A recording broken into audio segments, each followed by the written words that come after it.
very much. Can you hear me okay? Yeah. I've got quite a loud voice, so I can usually project to the back row, but I've been struggling with a bit of a cold. I don't know what you said about me, but there was a couple of laughs there. There's a service console, RTFM, so something was still translate. Just in case you haven't come across me before, I used to run a website called RTFM Education. Read the fine manual. My new website is Laverick.com, where I'm kind of blogging and writing about vCloud Director. And I think I'm about to move off into looking at vCloud Automation Center as the next thing I'm going to be doing in the next 6 months. I joined VMware in August of last year, so I'm still the new boy, still making cups of tea for people and, you know, taking messages on the telephone, but they will eventually allow me to do some real work at some stage.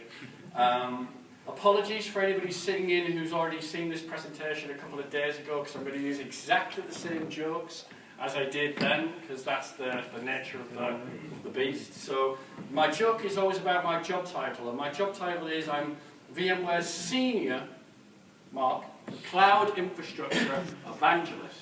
Yeah? So 2 jokes about my job title.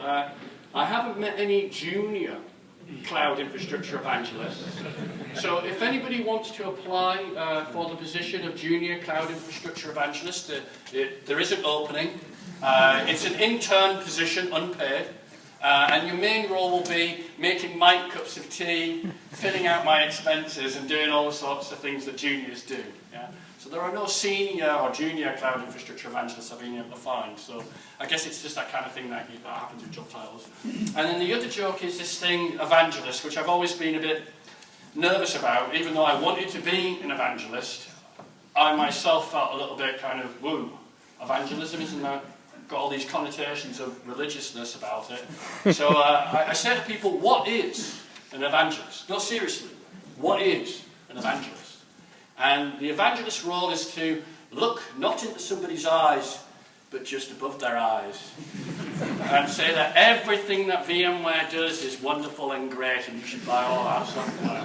And you should come across as if you've had some sort of frontal lobe lobotomy during the last couple of months. So my intention is to be the evangelist, but not be like that, and be just who I was before I joined VMware, which was real, and not kind of drown you in kind of marketing stuff. Yeah.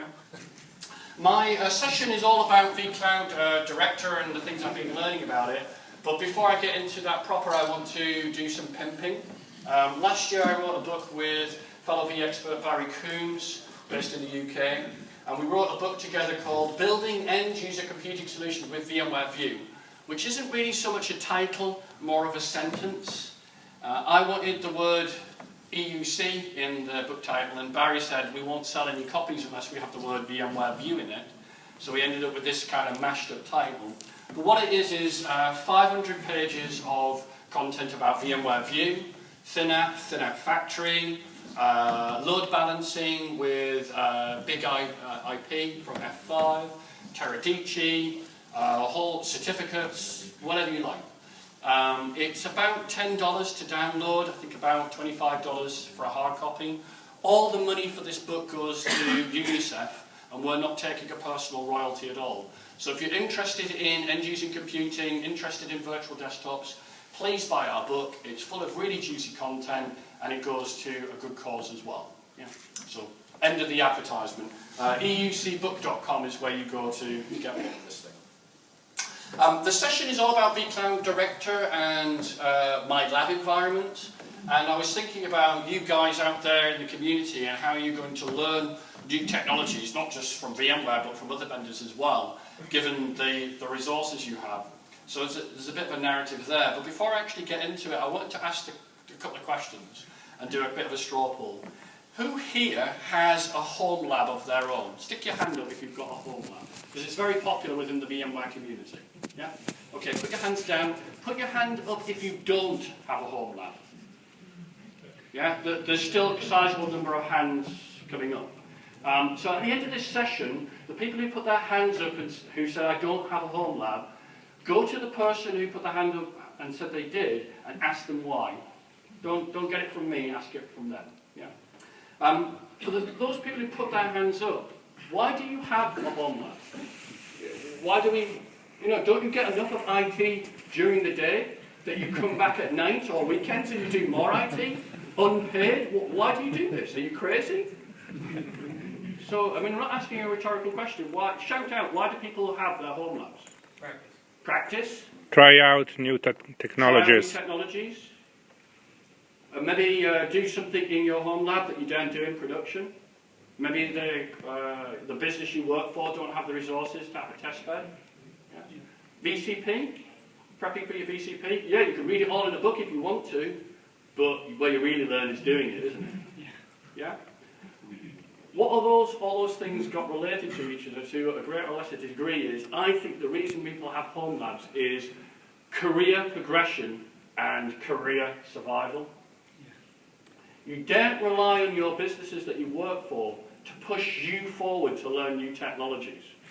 Because in some of the businesses I've worked in, I've been brought in, I've done this wonderful work, and then I've said to my manager, what do I do next? And he goes, just maintain what we've got. Okay, all right, I mean, I'll maintain it. Operational stuff is still valid, It's not just installing, getting it stood up and running. I've got to maintain it, and you learn something like that. Another 6 months go by. Right, what's the next project I'm going to do?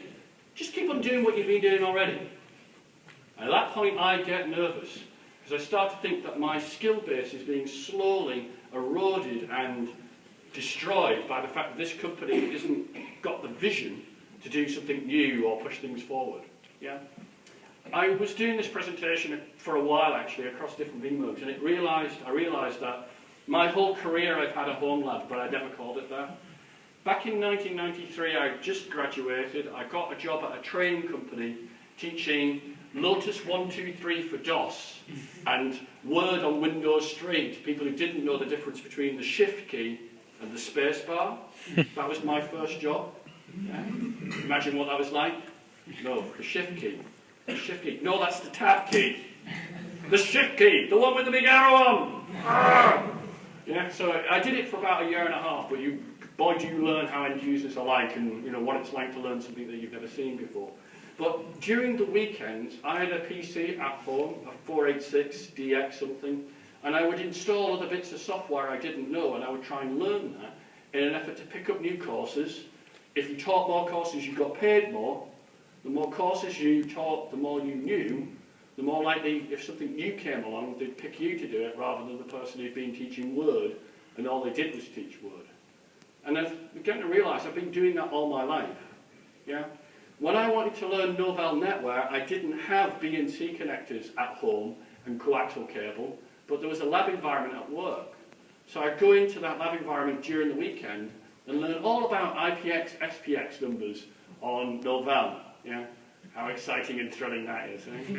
Wonderfully exciting. But that's the general gist of this. What I'm getting at is, I think as a community, those people who didn't put your hands up, okay, maybe you're a manager, I don't know what you do, so it's not for me to judge.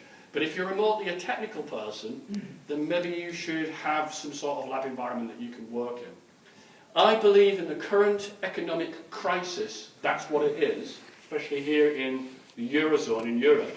The days of large companies sending its staff onto training courses to teach them about new stuff. The first thing that gets cut in a downturn is staff development and training. I know, because I lived through 4 recessions, each based through being an instructor where the source of training and work dried up. So that means you've got to invest in yourself if the companies are not going to invest in you. Thus ends the sermon on why you should have a home lab. Yeah, but that's where I'm coming from. I want to talk about my lab and how I've learned stuff about vSphere and learned something about vCloud Director. That's what this session's about. It occurred to me after I wrote this presentation and I delivered it a couple of times, I was using a couple of terms in vCloud Director which for me now it seems very natural, but if you've never installed or used vCloud Director, it would be foreign to you. So here's like a 1,000-foot view of the terms and what they mean. The provider VDC, yeah, is basically an object in vCloud Director that can point to a cluster in vSphere. Yeah? What was new in vCloud Director 5.1 is this provider VDC can now contain many clusters, not just one. Yeah? So it's the thing that shows resources to your tenants in the cloud. You have this thing called the organisation and the organisation, VDC. Now the org is like, I don't know, a logical boundary. You know, I can only log into this org because I know the username and password. And then I see virtual data centres, production, test and dev and so on, where I can deploy virtual machines. Yeah? Obviously those VMs need access to the network. Yeah? So we have this thing, not just the org network, but something called the VApp network, org networks, and external networks. My joke about this is, and I don't know whether this will translate in Italy, but there's a very famous song which goes, the knee bone connects to the leg bone connects to the ankle bone. Do you know that song? Yeah. So I made this joke of the VApp network connects to the organisation network, and the organisation network connects to the external network, and the external network connects to the internet, and here the work. That's what I was thinking of. So you have all these sorts of links between them. Incidentally, VApp networks are optional. What I've discovered is a lot of customers actually put their VMs directly on the org network. Where VApp networks seem to be used very frequently is in test and dev environments, because the VApp network has this thing called network fencing, which allows you to spin up loads of VMs and not have to re-IP them. They're in their own little bubble. But a lot of other VMs, the ones that you want to live for a long period of time, tend to go on the organisation network. Yeah? They are all backed to a greater or lesser degree by the distributed virtual switch, but more importantly something called network pools. And you can have different types of pools. Don't worry about that. Yeah, that's Scott's job to worry about those things. Yeah, all these different network layering. But the main thing to say about a pool is, you go, I want a network, and it just grabs it from the pool, and you can have networking. You don't have to think about, was that VLAN based? Was it port group based? Was it through my Nexus 1000V? You just don't think about it anymore. I want a network out of that particular pool. Yeah. You also have IP pools associated with these as well. So you don't have to think about, oh, what IP range should I use for this network? I'll just make one up. It's all fenced. Yeah, that kind of thing. But you don't really need to know anything about vCloud Director to get something from this session. To be honest with you, you could decide to actually not use vCloud Director and use a competing product. You would be probably faced with exactly the same conflicts and challenges that I've been facing for the last 6 months. It just so happens that I work for this company called VMware. How did that happen? And it just so happens that my experiences are all based around using vCloud Director. But in all honesty, I think you could go to the generic on this sort of stuff. What's not generic is the virtualization stuff, because that's obviously vSphere. So a little bit of backstory about where I was with my lab. In a long time ago, in a galaxy far away called 2003, my first attempt to install ESX2 was to a Dell Optiplex PC that was underneath my desk. That was my home lab. And I was shocked to discover it didn't work at all. What's going on? Back then, the only IDE controllers that ESX2 recognized were ones that were probably on IBM blades, because early IBM blades didn't use SAS drives and SAS controllers, they use IDE disks. In fact, as far as I know, that still could be the case. I don't get involved in the weeds so much. Impact on girlfriend, nil. We weren't living together, it's just a PC. So, like, you know, it's not a problem. One of the things that you'll always face with home labs is what the Americans sometimes call wife acceptance factor, or WAF. Yeah? The bigger the lab, the more you get into trouble. And I guess there are females in the audience, you could call it husband acceptance factor if you wish, you know. So I was speaking to a lady just yesterday, a lady called Lauren Malhoit. She runs a podcast called adaptingit.com, where she specifically interviews people who work in IT who just happen to be women. What a shock horror. Yeah, there were women in IT. I didn't know it happened. But she was telling me she has a server in her own bedroom. Yeah? So I said she probably will have at some stage significant other kind of acceptance factor, because a server in your bedroom, it's not really conducive to, you know, married life, you know. I don't know how to make this any more clearer, but, you know, when you're doing your love a man thing, and you've got the Belgian chocolates and the fine wine and the, I don't know, Barry White or maybe even Marvin Gaye, let's get it on in the background, somehow the sound of in the background is not going to help you. Yeah? So there will come a point where you need to move on to something else. Yeah? So what I've done is missed out the whole evolution of my lab, which is a bit tedious. My longer presentation on this actually covers how my lab developed over time. But I'm now in a co-location facility in the UK called Node 4 in Derby. They have about 3 or 4 facilities. I have 2 Equalogics arrays at the top there. I've got 2 NetApp arrays. Somewhere in between here is actually a fibre channel switch and a Dell Power Connect. I've got a bunch of HP DL385s, Generation 1s, circa 2007. They should really be in landfill. You can still get these on eBay for about €50, and they still take ESX 5, and they also take the next version as well, but less about that. And down at the bottom, I've got some Lavono TS200s, which I bought when I actually was in a home lab for a very short period of time. I actually had a home lab and what I called the Pro Lab, and then I decided to merge the 2 together to get more compute. Yeah? So, not content with 1 lab, Mike had 2. Yeah? That's an entirely different story. The bad news is this is really expensive. It costs me £870 a month to run this in the co-location facility, which for our American cousins translates roughly, depends how much my currency is devalued in the last 2 seconds, around $1,300. Yeah? So it's a massive burden. And every day, every week I think, can I still afford to carry on doing this? Yeah? I've got some sponsors on Laverick.com, but they don't cover the whole bill. Yeah? Can I go to my manager and say, hey, I need money to fund my lab?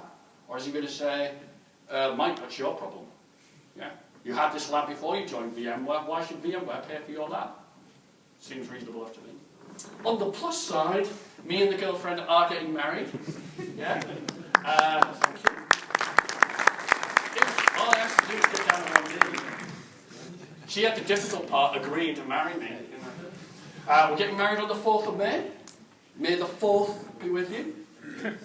Bridesmaids dressed in stormtrooper outfits. Yeah. No wedding march. I should come in now, I'm joking. But I tell you what, I say that she's happy about this, but she knows how much this costs me. And even with the phenomenal amount of money that VMware pay me to tweet all day, yeah, because that's my main job, I get paid to tweet, joking of course, she looks at this and goes, well, this would buy us the dream home in the country that we say we can't afford. Ah, yeah, that's true. This would pay for that holiday in Venice that we're going to have after our wedding. Yeah, that's true as well. So I have to justify the wife acceptance factor, this spend. Well, the way I've normally done it is said, without this kit, I wouldn't be able to work, and if I couldn't work, then there would be no house for us to live in. That's how I justify the spend on the lab.